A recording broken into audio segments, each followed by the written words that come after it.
오늘 우리에게 주시는 말씀은 시편 51편 10절 말씀입니다. 시편 51편 10절 말씀입니다. 우리 다 같이 한 목소리로 읽습니다. 제가 가지고 있는 구약 성경 839쪽에 있습니다. 시편 51편 우리 10절 말씀인데요. 다 같이 한 목소리로 같이 읽습니다. 하나님이여, 시작. 하나님이여, 내 속에 정한 마음을 창조하시고 내 안에 정직한 영을 새롭게 하소서. 아멘. 우리 한 번 더 읽을까요? 우리 한 절이니까 다시 한 번 더 읽습니다. 시작. 하나님이여, 내 속에 정한 마음을 창조하시고 내 안에 정직한 영을 새롭게 하소서. 아멘. 아멘. 오늘은 위의 것을 바라본 사람들, 우리 네 번째 시간인데요. 우리 시인인 우리 윤동주의 삶에 대해 우리 함께 말씀을 나누려고 합니다.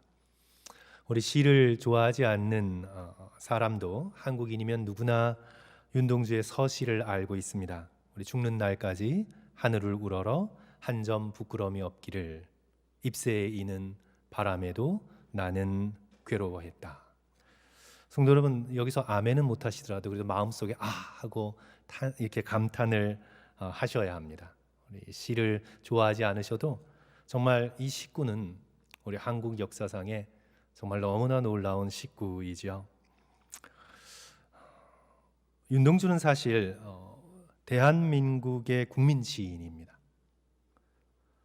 모든 국민의 사랑을 받는 그런 시인이지만, 그런데 이제 윤동주가 기독교 시인이라는 걸 잘 모르는 사람이 많습니다. 그는 그저 기독교를 종교로 믿었던 그런 시인이 아닙니다. 아주 독실한 믿음의 사람이었습니다. 우리 서시만큼 잘 알려져 있지는 않지만 그의 뛰어난 신앙시들이 많습니다. 만 27살이라는 굉장히 짧은 삶을 살고 세상을 떠났지만 이 순결한 영혼에서 나오는 시의 언어로 그는 오늘까지 우리의 마음을 향해 말하고 있고, 앞으로도 수백 년 동안, 아니 한국인이 존재하는 한 앞으로도 계속해서 우리 모두를 향해 계속 말하고 외치는 시인이 될 것입니다. 한국이 존재하는 한 끝까지 기억하는 그런 시인이 될 것입니다. 저는 오늘 이 제한된 시간에 윤동주의 삶을 기독교 신앙을 중심으로 간략하게 살펴본 다음에 시 두 편, 그러니까 십자가라는 시와 그리고 서시라는 시를 통해서 그가 어떻게 위의 것을 찾는, 또 위의 것을 바라보는 삶을 살아갔는지 우리 성도들과 함께 짤막하게 나누고자 합니다.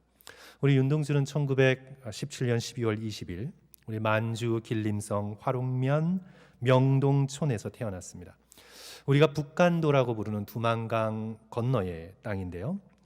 이 윤동주의 일가는 증조 할아버지 때부터 4대에 걸쳐서 북간도에 살고 있었습니다. 이제 그곳은 일찍이 캐나다 선교부가 선교하던 곳으로 기독교가 굉장히 일찍 전파되었습니다.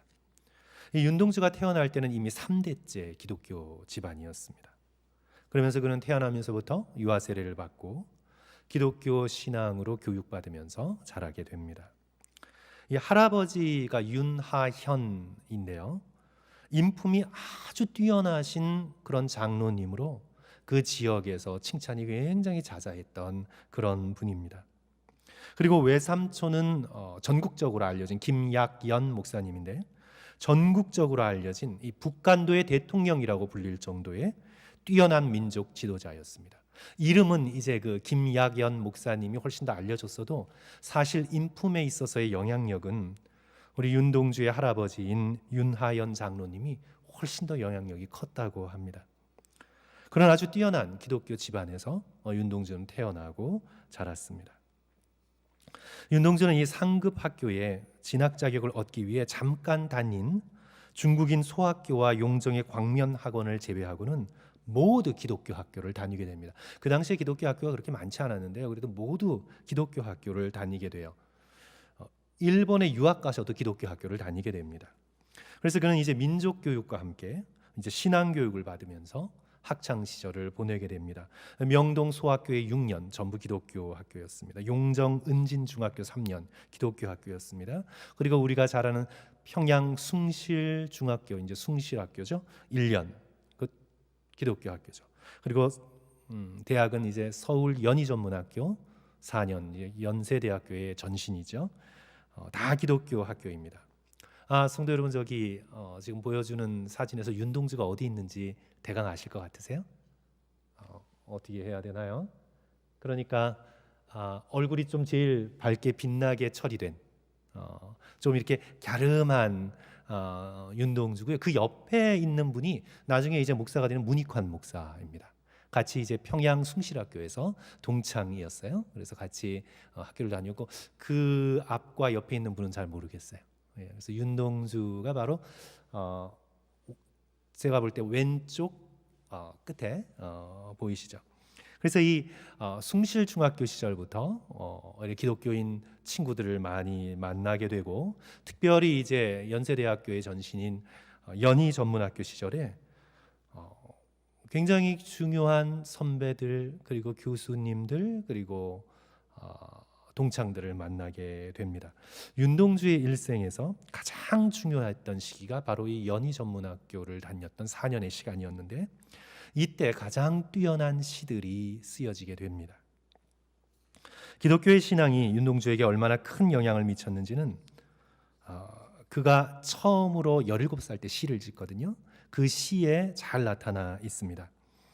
제가 중간까지만 읽어드릴게요. 초한대라는 시인데요. 그러니까 불을 태우는 초 있죠. 그 초한대라는 시인데, 그게 처음 지은 시인데 기독교의 복음의 내용이 그 시에 아주 면면이 깊게 배어 있습니다. 내 방에 풍긴 향내를 맡는다. 광명의 제단이 무너지기 전 나는 깨끗한 재물을 보았다. 염소의 갈비뼈 같은 그의 몸, 예수 그리스도의 몸을 말하죠. 그리고는 그의 생명인 심지까지 배곡 같은 눈물과 피를 흘려 불살라 버린다. 그러니까 자신의 방에 켜놓은 초 한 대를 바라보면서 십자가에 달리신 예수 그리스도의 몸을 그 초에서 보게 됩니다. 그리고 마지막 생명의 심지까지 모두 다 불태워버린 그리스도의 희생을 그 초 한 대에서 보게 되는 거죠. 배곡 같은 눈물과 피를 흘린 그리스도를 거기서 보게 되는 겁니다.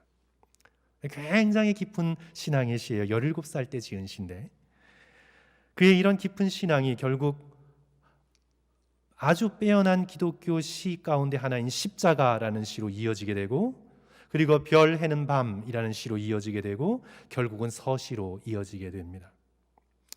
윤동주의 시는 한마디로 순결한 영혼이 되고자 하는 처절한 몸부림으로 토해낸 영혼의 고백이다.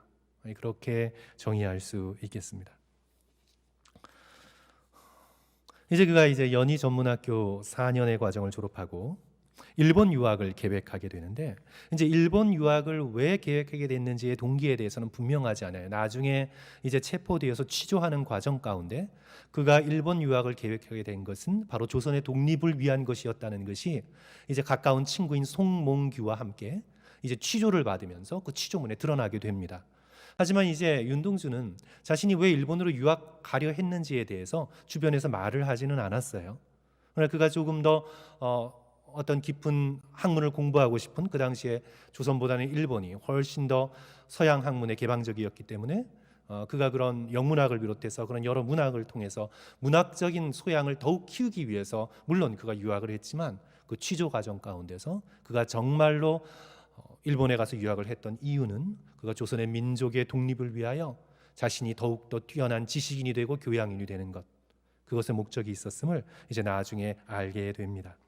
그래서 그가 이제 연희전문학교를 졸업하고 일본 유학을 계획하게 되는데, 일본 유학을 하기 전에 이제 윤동주에게는 큰 상처로 기억되는 일이 발생하게 되는데, 그게 바로 창씨 개명입니다. 일본식으로 이름을 바꾸게 된 거예요. 일본 제국주의가 압박을 해서 결국은 한국 조선식 이름을 버리고 일본식 이름, 내자로 되어 있는 일본식 이름으로 바꾸도록 강요하잖아요. 그래서 이제 1942년 1월에 그는 일본식인 이름 네 자를 가졌습니다. 평소동주. 그래서 히라누마 도주라는 이름으로 그의 이름이 바뀌게 됩니다. 일본식 이름을 가지지 않으면 일본 유학을 할 수가 없었고 또 배를 탈 수가 없었기 때문에 반드시 일본식 이름을 가질 수밖에 없었습니다. 그때 이제 이 사건이 윤동주의 영혼에는 굉장히 큰 치욕으로 남게 됩니다. 이때의 치욕을 잊지 않겠다는 그런 뜻에서 그는 시 참회록을 짓는데, 시의 제목이 참회록입니다. 5연으로 구성되어 있는데 제가 1년만 읽어드리겠습니다. 파란 녹이 낀 구리 거울 속에 내 얼굴이 남아있는 것은 어느 왕조의 유물이기에 이다지도 욕될까? 자기의 얼굴을 거울에 비춰보고는 도대체 어느 왕조의 유물이기에 이 얼굴이 이렇게 욕될까? 치욕입니다. 치욕이죠. 나라를 잃은 치욕을 감내할 수밖에 없는 그 시대를 살아간 한 젊은이의 깊은 슬픔입니다. 그래서 그가 이제 네 번째 연에서 이렇게 결심을 합니다. 밤이면 밤마다 나의 거울을 손바닥으로 발바닥으로 닦아보자. 자신의 영혼을 더 분명히 볼 수 있도록 계속 닦고 참회하면서 앞으로 살아가겠다는 그의 결단이지요. 이렇게 해서 그가 이제 1942년 4월 일본 도쿄에 있는 성공회 계열의 기독교 대학인 입교대학 영문학부에 입학을 하게 됩니다. 한 학기만 공부하게 되는데 왜 한 학기만 공부했는지는 잘 모르겠어요. 한 학기만 공부한 후에 이제 교토에 있는 칼빈주의 계열의 대학인 동지사 대학으로 옮기게 됩니다. 그때 이제 그 용정에서부터 명동촌에서부터 평생의 친구인 이제 송몽규와 일본에서 만나게 되는데, 그때 이제 이 송명규는 당시 교토 제국대학을 다니고 있었는데 이 성품이나 이 활동하는 면이 윤동주보다는 훨씬 더 외향적이었어요. 윤동주는 굉장히 내성적이었고 좀 여성적이었다면 이 송몽규는 훨씬 더 외향적이고 남성적이고, 그래서 정치와 사회적인 이슈에 굉장한 관심을 가지고 있었고 또 리더십도 굉장히 외향적인 리더십을 가지고 있었습니다. 이 윤동주는 자신의 영혼 안으로 깊이 파고드는 어떤 그런 순수한 영혼을 가졌다면 이제 송명규는 훨씬 더 사회적이고 훨씬 더 이 외향적인 그런 리더십을 갖게 되었어요. 그래서 이제 교토에서 윤동주가 송명규와 자주 어울리게 되는데, 이제 송명규는 그 교토에 있는 유학생들을 조직해서 이제 독립운동을 계획하고 있었습니다. 그래서 이 송명규는 일본 경찰의 주 관찰 대상이었어요. 그리고 이제 윤동주가 송명규와 자주 만나기 때문에 그래서 결국은 윤동주도 일본 경찰의 감시권 안으로 들어오게 되고, 그리하여 드디어 1943년 7월에 독립운동을 한 혐의로 윤동주와 송몽규 둘 다 체포가 됩니다. 치안유지법 위반 혐의로 징역 2년을 둘 다 선고를 받아요. 그리고는 이제 후쿠오카 형무소에 수감되죠. 둘 다 후쿠오카 형무소에 수감됩니다. 저것이 이제 윤동주가 옥사를 한 후쿠오카 형무소의 정문인데요. 거기서 이제 광복을 불과 6개월 앞둔 1945년 2월 16일 이제 윤동주는 감옥에서 27살에 정말 젊은 나이로 숨을 거두게 됩니다. 일본 당국이 강제로 이름 모를 주사를 맞게 했는데 이제 윤동주와 송몽규 둘 다 그 주사를 맞고는 숨을 거두게 됩니다. 저는 이제 윤동주의 삶과 시를 살펴보면서 제가 성도 여러분들께 이제 윤동주의 짧은 삶을 굉장히 개략적으로 말씀을 드렸고요. 저는 이제 윤동주의 삶과 시를 제 나름대로 이렇게 살펴보면서 이제 신앙적인 면에서 우리의 위를 바라보며 그 힘들었던 절망의 시기를 살아냈던 신앙인으로서 한 두 가지, 그의 시를 중심으로 한 두 가지 정도를 우리 성도 여러분들과 함께 생각해보는 기회를 갖고자 합니다. 첫째로 저는 이 윤동주의 삶을 이렇게 쭉 공부하면서 저는 믿음이란 시대의 도전을 받아들이는 것, 시대의 고난, 삶이 우리에게 가져다 준 고난과 그 도전을 물리치지 않고 피해가지 않고 그것을 받아들이는 것임을 저는 깨닫게 되었습니다. 이 윤동주는 가장 어두웠던 시대에 태어났습니다. 우리 한국이 가장 어두웠던 시대에 태어나서 27살의 젊은 나이에 어떻게 보면 가장 비참하게 숨을 거두었습니다. 확실히 규명되지는 않았지만 생체 실험의 희생자라는 주장이 설득력을 얻고 있죠. 어쨌든 그 참혹한 감옥의 그 수감 생활 속에서 영양실조 상태로 그는 죽음을 맞이하게 됩니다. 그의 마지막 죽음을 증언해 준 일본 청년 간수의 증언이 있는데 무슨 뜻인지 알 수 없는 외마디 비명을 높게 지르고는 그는 마지막 숨을 거두었다고 그렇게 증언을 했습니다. 이 윤동주는 살아있는 동안 시인으로 등단하지도 않았고 시인으로 이름을 내지도 않았고 시인으로 주목받지도 못했습니다. 그러기에는 그는 너무 젊었고 알려지지 않았습니다. 이제 함께 그 연희전문학교 시절 하숙을 했던 후배 정병욱에게 19편의 자필 필사본 시집 하늘과 바람과 별과 시를 건네줍니다. 출판하지 못하고 손으로 육필로 써서 묶은 그 시집을 이제 정병욱에게 건네줘요. 윤동주는 시집을 내려고 했지만 이런저런 사정으로 시집을 내질 못했습니다. 그리고 이제 후배 정병욱에게 건네준 저 19편의 자필 필사본 이 시집이 이제 이 후배 정병욱이 나중에 서울대학교 국문학 교수가 되거든요. 그래서 이 정병욱이 이 시집을 잘 보관하고 있다가 해방 후에 출판을 해서 국민들에게 알리게 되면서 윤동주의 시가 알려졌어요. 이 정병욱이 아니었으면 윤동주의 시가 알려지지도 않았습니다. 읽혀지지도 않았습니다. 서시의 우리의 마음을 들어 깨우는 그 유명한 시구는 우리들에게 알려지지 않은 채로 어쩌면 역사의 뒤안길에 사라졌을지도 몰라요. 현재 우리가 알고 있는 위대한 시인 윤동주가 아니라 윤동주가 경험했던 자신의 삶 그 자체의 관점에서만 보면 그는 나라를 잃은 민족의 아들로 북간도에서 태어나서 일본이라는 낯선 땅에서 옥사한 비극적인 한 젊은이입니다. 그에게 삶이란 오늘 우리 시대의 젊은이들이 생각하는 자아를 성취하고 인생의 자기의 꿈을 이루고 세상을 최대한 즐기고 자신의 가능성을 실현하고 맛볼 수 있는 그런 만만한 터전이 아니었습니다. 그에게 있어서의 세상은 어두웠습니다. 역사는 처참했습니다. 이런 시대에 태어났습니다.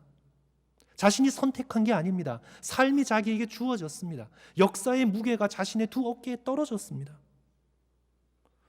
이런 시대의 한 젊은이로 살다가 일본 경찰에 잡혀 조선의 독립을 꿈꾸다가 27살의 꽃다운 나이에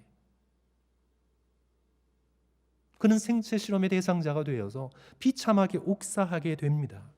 윤동주에게 있어서 삶은 숙제와 같은 것입니다.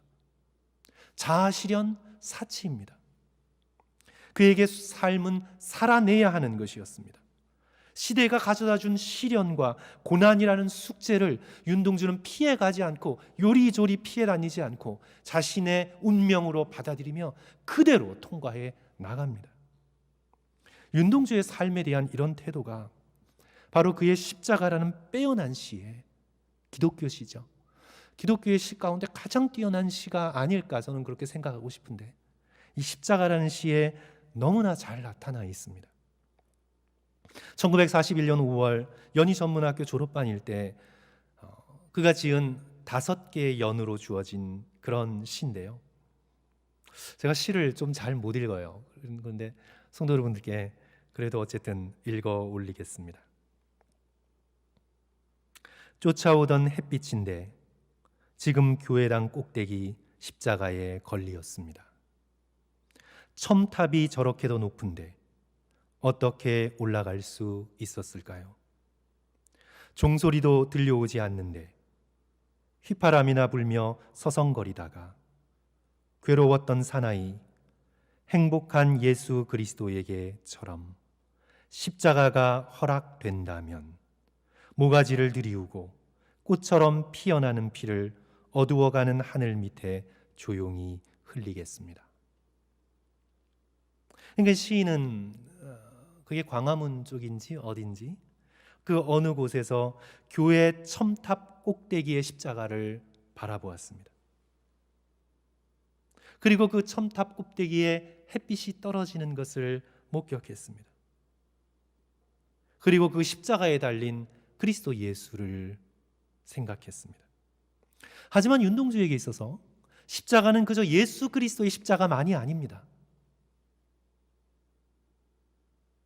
그런 십자가를 예수 그리스도의 십자가로만 보지 않았습니다. 제가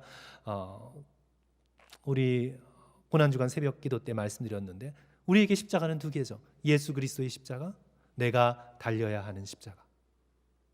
윤동주는 그렇게 보았습니다.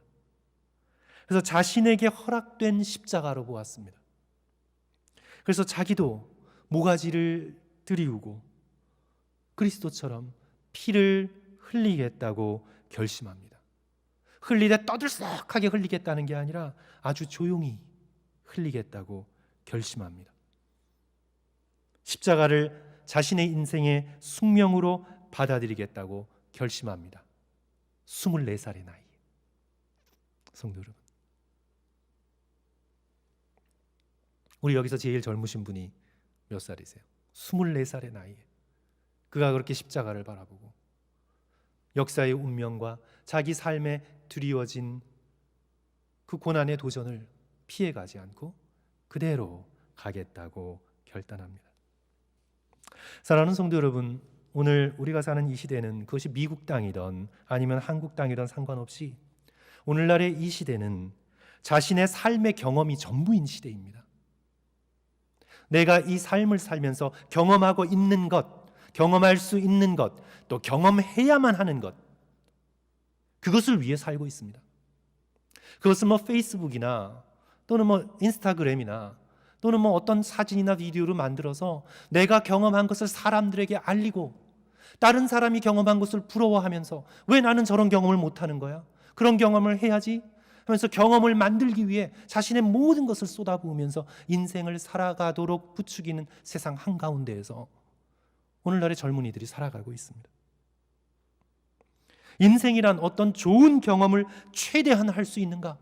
그리고 내가 한 좋은 경험을 어떻게 사람들에게 자랑할 수 있는가? 바로 그것이 중심이 되어 움직이는 이 시대의 한복판에 우리가 살아가고 있습니다. 지극히 개인적이고 지극히 자기중심적이고 지극히 쾌락적입니다. 그래서 즐길 수만 있다면, 내가 지금 당장 즐길 수만 있다면, 내 자신의 자아를 실현할 수만 있다면, 내가 지금 당장 즐길 수만 있다면 의무와 책임을 저버리고라도 박차고 나갑니다. 그게 바로 자유입니다.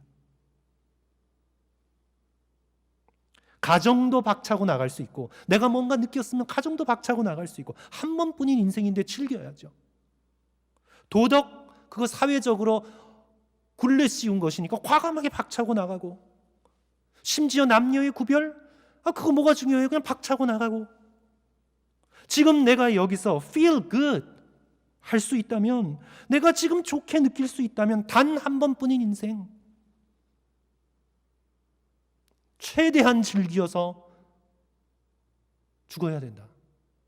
이것이 바로 오늘날 자기중심적 쾌락주의를 인생의 철학으로 삼고 살아가도록 내몰고 있는 이 시대의 정신입니다. 하지만 성도 여러분, 우리는 조금만 생각해도 알 수 있습니다. 우리는 알 수 있습니다. 우리는 양심적으로 조금만 생각해도 우리는 느끼게 됩니다. 인생은 우리가 고르는 게 아닙니다. 하나님께서 우리에게 주신 것입니다. 숙제로 우리에게 주신 것입니다. 성도 여러분, 우리가 선택해서 한국인으로 태어난 것 아닙니다. 우리가 선택해서 부모님을 골라 태어난 것 아닙니다. 우리가 선택해서 남자로 여자로 태어난 것이 아닙니다. 우리가 선택해서 21세기를 살아가고 있는 것이 아닙니다. 우리의 입장에서는 주어진 것입니다. 우리에게 주어진 것입니다. 우리의 삶은 상당 부분 우리에게 주어져 있는 숙제와 같은 것입니다. 윤동주도요, 자신이 선택해서가 아니라 하나님의 뜻에 따라 그 고통과 질곡의 역사 한가운데 태어났습니다. 일제의 억압의 땅에 태어났습니다. 그래서 그는 시대의 아픔을 자신의 운명으로 짊어져야만 했습니다. 그리고 기꺼이 조용히 예수 그리스도처럼 자신의 십자가를 지겠다고 결심합니다. 제가 이 윤동주의 삶과는 상관없는데, 제가 한 몇 달 전에 미주 중앙일보인가요? 거기 신문 기사를 좀 보았습니다. 그 제목이 39년 못 깨어난 흑인 축구 영웅, 그 옆을 지킨 한 여인의 수뇌보라는 그런 기사를 제가 좀 보았어요. 참 감동이 되었습니다.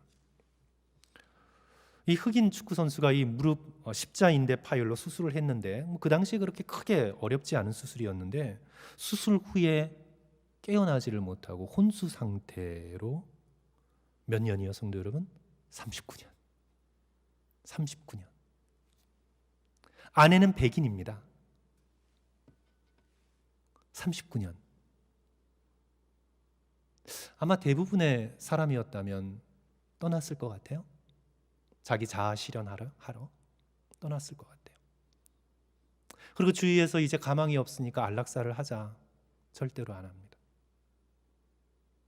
이 아내가 39년 동안 지금까지 지극히 남편을 돌봐요. 자기가 가서 노래를 부르면 남편이 훨씬 더 잘 듣고 반응한다고 믿어요. 남편이 살아있는 실제로 믿어요. 그리고 매일 아침에 일어나서 남편을 씻기고 등이 짓무르지 않도록 매 시간 돌려놓고 밤을 지새우며 힘들 때 함께 지켜보고, 그 일을 몇 년째? 39년째. 지금 77세인가? 8순이 가까운 지금까지 비참하게 하고 있는 것이 아니라 사랑을 담고 끝까지 하고 있어요. 그리고 남편이 죽기 전에 정상적으로 언젠간 한번 깨어 돌아올 것이다 라는 희망을 버리지 않아요. 저는 그 기사를 읽으면서 삶이 우리에게 던져준 숙제가 있어요, 성도들. 그래서 우리가 짊어지고 가야 하는 고난의 몫일 수도 있고, 윤동주처럼 어떤 시대와 역사의 그 어두운 그런 고난일 수도 있고, 아니면 우리 개인적으로 주어진 우리 가족의 문제일 수도 있고, 요즘처럼 이 시대에 예수 그리스도를 믿는 사람들이 점점 줄어들고, 기독교인이 점점 줄어들고, 교회가 점점 쇠약해가는 과정 가운데 어쩌면 목회자들이, 선교사님들이, 그리고 신실한 교우들이 짊어져야 하는 시대의 사명일 수도 있어요. 그것이 어떤 것이든 삶은 우리에게 하나님께서 숙제로 주어지신 어떤 사명이 있음을 우리는 믿게 됩니다.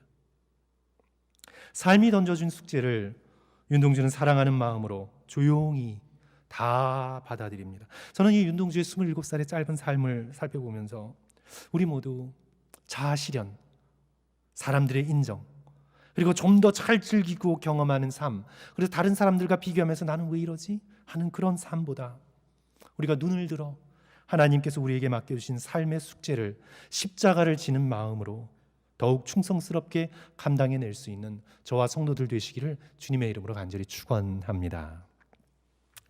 우리 둘째로요, 저는 이제 윤동주의 삶을 보면서요, 무엇보다 영혼이 순결한 것이 너무나 중요하다라는 사실을 깨닫습니다. 저는 윤동주의 시를 읽으면 마음이 깨끗해지는 것을 느낍니다. 그의 시는 굉장히 맑습니다.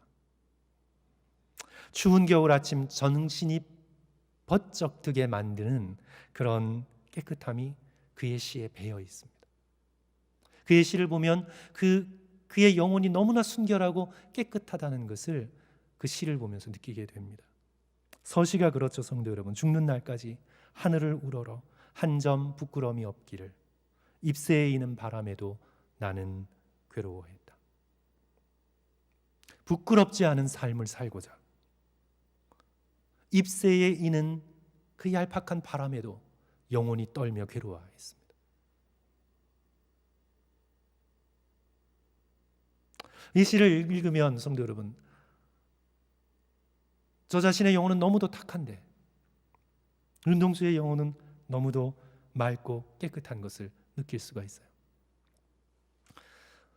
그가 21살 때 코스모스라는 시를 쓰거든요. 21살 때 쓴 그 코스모스라는 시의 시구가 또 이런 구절이 있어요. 코스모스 앞에 선 나는 어렸을 적처럼 부끄러워지나니. 그러니까 그는 바람에 이는 잎새에도 괴로워하고 코스모스 꽃 앞에서도 이제 코스모스가 누구냐를 놓고 이제 해석하는 사람이 많은데 마음을 줬던 여학생이었다는 뭐 소리도 있고요. 근데 어쨌든 그 코스모스 꽃 앞에서도 그는 부끄러워하고 또 별 해이는 밤이라는 서시 못지않게 우리에게 잘 알려진 시가 있죠. 거기 8년과 9년에 그는 이렇게 씁니다. 나는 무엇인지 그리워 이 많은 별빛이 내린 언덕 위에 내 이름자를 써보고 흙으로 덮어버리었습니다. 따는 밤을 새워 우는 벌레는 부끄러운 이름을 슬퍼하는 까닭입니다. 부끄럽다라는 표현을 자주 써요. 윤동주의 시에 전반적으로 나오는 표현이 부끄럽다는 거예요. 부끄럽다, 부끄러움의 시작이죠. 자기 이름을 그저 볼 수가 없어요. 윤동주라는 석자 이름이 너무 부끄러워서 썼다가 그냥 흙으로 덮어버립니다. 그 순결함을 추구하기에 순결하지 못한 자신의 영혼을 보고 괴로워하는 그의 떨리는 양심을, 그 영혼을 우리는 마주하게 되지요. 당연히 윤동주에게 순결함을 위해 바라보는 대상은 분명하게 드러나진 않지만 당연히 하나님입니다. 그가 서시, 십자가, 별 해이는 밤과 같은 주옥 같은 시들을 썼던 1941년에 그때 그가 또 태초의 아침이라는 시를 써요. 거기서 그는 이렇게 노래합니다. 하얗게 눈이 덮이었고 전신주가 잉잉 울어 하나님의 말씀이 들려온다. 무슨 계시일까? 빨리 봄이 오면 죄를 짓고 눈이 밝아 이브가 해산하는 수고를 다하면 무화과 잎사귀로 부끄러운 데를 가리고 나는 이마에 땀을 흘려야겠다. 다시 부끄러움이 나오죠. 하얀 눈이 내린 날, 온 세상의 어둠을 덮어버린 그날, 그는 하나님의 말씀을 듣습니다. 눈처럼 순결해지고 싶은 마음에 하나님의 계시가 들려옵니다. 자신은 죄를 지은 이브의 후손이지만 그리하여 부끄러운 데를 가릴 수밖에 없는 죄된 존재이지만 그러나 자신의 영혼의 순결함을 위해 이마에 땀을 흘리겠다고 그는 결단합니다. 아주 뛰어난 또 다른 신앙시죠. 저는 오늘 이 윤동주의 이 삶과 시를 살펴보면서 우리 시편 51편 10절의 말씀이 떠올랐습니다. 다윗의 시입니다. 하나님이여 내 속에 정한 마음을 창조하시고 정직한 영을 새롭게 하소서. 윤동주는 27살이라는 짧은 삶을 살았지만 그는 영혼을 순결하게 지키고자 온 힘을 다함으로 오늘 우리에게 도전을 주고 있습니다. 성도 여러분, 저와 여러분의 영혼은 얼마나 순결합니까? 하나님을 향해 더럽혀지지 않은 영혼으로 서 있습니까? 아니면 돈에 대한 욕심과 정욕에 대한 욕심과 탐욕에 대한 욕심으로 나의 영혼이 너무나 더럽게 때가 끼지 않았습니까? 아무리 시대가 어둡고 고통의 무게가 짓눌러도 우리의 영혼은 하늘을 우러러 한 점 부끄럼 없기를 바라고 소망할 수 있는 저와 여러분이 되었으면 좋겠습니다. 우리가 돈을 지키고 재산을 지키고 건강을 지키려는 노력보다 더욱 힘써 우리의 영혼을 하나님 앞에 깨끗하고 순수하게 지키고자 하는 열정이 저와 여러분의 마음 가운데 가득 차시기를 주님의 이름으로 간절히 축원합니다. 저는 위를 바라본 사람들이란 시를 준비하면서 제가 윤동주를 고른 이유가 그가 시인이었기 때문에 제가 골랐습니다. 윤동주는 적극적인 독립운동가 지도자가 아니었습니다. 또는 그는 뛰어난 사상가도 아니었고 지난번에 살펴봤던 많은 것을 이룬 사업가인 이승훈 선생과 같은 그런 사업가도 아니었습니다. 그의 27살의 짧은 삶 속에서 그는 외적인 어떤 성과를 찾기 어려운 아주 짧은 삶을 살았습니다. 외적인 것으로서 이렇다, 나는 이런 삶을 살았다 내놓을 수 있는 게 없었습니다. 윤동주 사후에 비로소 그의 시들이 한국인의 영혼을 뒤흔들어 깨운 대단한 울림이었다는 것을 깨달았지, 윤동주가 살아있을 때는 그는 그저 어두운 한 시대를 살아낸 나라 잃은 한 젊은이에 불과했습니다. 그런데 윤동주는 어떻게 그 시대의 절망을 뚫고 살아갈 수 있을까요? 성도들은 많은 사람들이 시대의 절망을 돈을 붙들고 살아가고 쾌락을 붙들고 살아가고 자기의 이름 석자와 자기의 어떤 세상적 성취와 성공을 붙들고 살아갑니다. 이 시대의 어두움을 그걸 붙들고 살아가요. 그런데 윤동주는 자신의 삶 속에서 27살의 짧은 삶 속에서 자기가 그렇게 나중에 사람들에게 추앙받는 시인이 되리라 꿈도 꾸지 못했어요.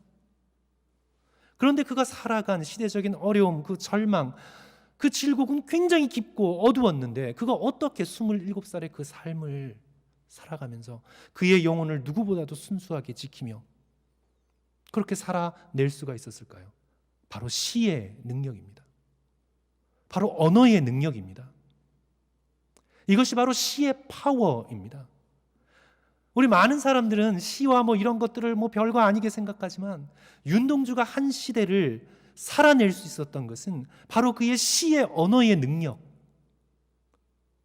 그것이 바로 자기 자신의 재산이었습니다. 자신의 생명이었습니다. 그는 절망 속에서도 희망을 노래했고 어두움 속에서도 별이 빛나는 밤하늘을 노래할 수가 있었고 어머니와 떨어져 있지만 저 북간도에 있는 계신 어머니를 시로써 노래했고 모든 죽어가는 것들을 사랑하며 시의 언어를 그의 영혼 속에 간직했기에 그 어두웠던 칠곡의 역사를 통과해낼 수가 있었습니다. 시의 능력이죠. 현실을 뛰어넘는 영원한 아름다움을 바라볼 수 있는 능력, 바로 언어의 능력입니다. 시의 능력입니다. 그 능력으로 그는 십자가를 바라보았고 십자가에 달리신 그리스도를 바라보았고 자신도 달려야 하는 십자가를 마음속에 품고 역사의 무게와 정면으로 충돌할 수 있었던 것입니다. 이 모든 것이 시의 능력에서 나왔습니다. 제가 시를 예찬하는 사람이 아니에요. 시의 능력에서 나왔어요. 그런데 성도 여러분 잘 생각해 보십시오. 성경의 많은 부분이 바로 시로 지어졌습니다. 성경의 말씀이 시라는 형태로 우리에게 주어졌습니다. 시편뿐만이 아니라 우리가 선지서로 읽는 전부가 시입니다. 하나님의 예언의 말씀이 시로 우리에게 임했습니다. 그리하여 선지자는 시인입니다. 예언자는 시인이에요. 이사야도 시인이고 예레미야도 시인이고 에스겔도 시인이고 호세아도 시인이고 성경의 저자들은 다 시인입니다. 현실을 뛰어넘는 하나님의 언어를 가지고 시대를 뚫고 나갔고 시대를 도전했고 시대를 살아냈습니다. 모세도 모세의 노래를 지은 시인이었고 시편의 저자인 다윗은 말할 것 없이 시인이었고 극한 고통 속에서 하나님을 찾은 욥도 시인이었습니다. 현실을 뛰어넘는 시의 힘으로, 언어의 힘으로 어둠과 고통을 이기고 하나님의 말씀을 깨닫고 인생을 살아냅니다. 바로 한국의 가장 캄캄했던 절망의 시대를 바로 이 시의 힘으로, 하나님을 향한 언어의 힘으로, 영혼의 언어로 윤동주는 살아내었습니다. 그게 있었기 때문에 그가 살아냈습니다. 돈이 있었기 때문에 살아난 게 아니에요. 그러므로 사랑하는 성도 여러분, 저는 윤동주의 삶을 마감하면서 저와 여러분에게 도전하고 싶습니다. 성도 여러분, 너무 현실적으로 살지 마세요. 너무 현실적인 사람이 되지 마세요. 그러니까 부정적인 의미에서 현실적이라는 말이에요. 뭐든 계산하고 뭐든 따지고 무조건 환경을 보고 겉으로 물질적인 것들만 비교하면서 인생을 그렇게 살지 마세요. 윤동주처럼 하늘을 쳐다보고 별을 바라보고 잎새에도 이는 바람에도 영원히 괴로워하고 무엇보다 우리의 양심 가운데 심겨 놓으신 십자가를 바라보면서 사랑하는 성도 여러분, 이 세상을 초월한 하나님의 말씀, 그 시의 언어의 능력을 체감하면서 무엇보다 영혼의 순결함을 소망하며 이 시대를 살아가는 저와 성도들 되시기를 주님의 이름으로 간절히 축원합니다. 우리 함께 기도하겠습니다. 이 시간 성도들에게 세 가지 기도 제목 드립니다. 우리 첫 번째로 우리 감당해야 할 삶의 숙제, 성도 여러분, 저와 여러분의 감당해야 할 삶의 숙제가 무엇입니까? 그 숙제를 잘 감당하도록 우리가 선택한 것이 아닙니다. 그런데 우리는 혼자 되었을 수 있습니다. 우리는 홀로 되었을 수 있습니다. 여러 가지 이유로 외로움이라는 숙제, 고독이라는 숙제가 우리 인생 가운데 주어졌을 수 있습니다. 내가 선택한 건 아니지만 그렇게 되었습니다. 나는 그 외로움을 하나님이 주시는 숙제로 알고 그 외로움을 붙들고 하나님께로 나아가 우리의 인생을 살아내야 합니다. 우리에게 있어서 육체적 고통일 수도 있고, 자녀의 문제일 수도 있고, 경제적 가난함일 수도 있고, 그것이 나에게 어떤 또 이 힘든 시대에 어떤 목회라는, 목사라는, 선교사라는 이 힘든 시대에 감당해야 되는 우리의 영적인 몫일 수도 있고, 다른 시대 다른 사람, 편한 시대 편한 사람과 비교하지 않으며 하나님께서 왜 나로 하여금 이 시대에 이 일을 하게 하셨는가, 나의 십자가를 지고 주님 앞에 믿음으로 이 시대를 관통해 나갈 수 있도록 성도 여러분 힘을 달라고 주님 앞에 기도하십시오.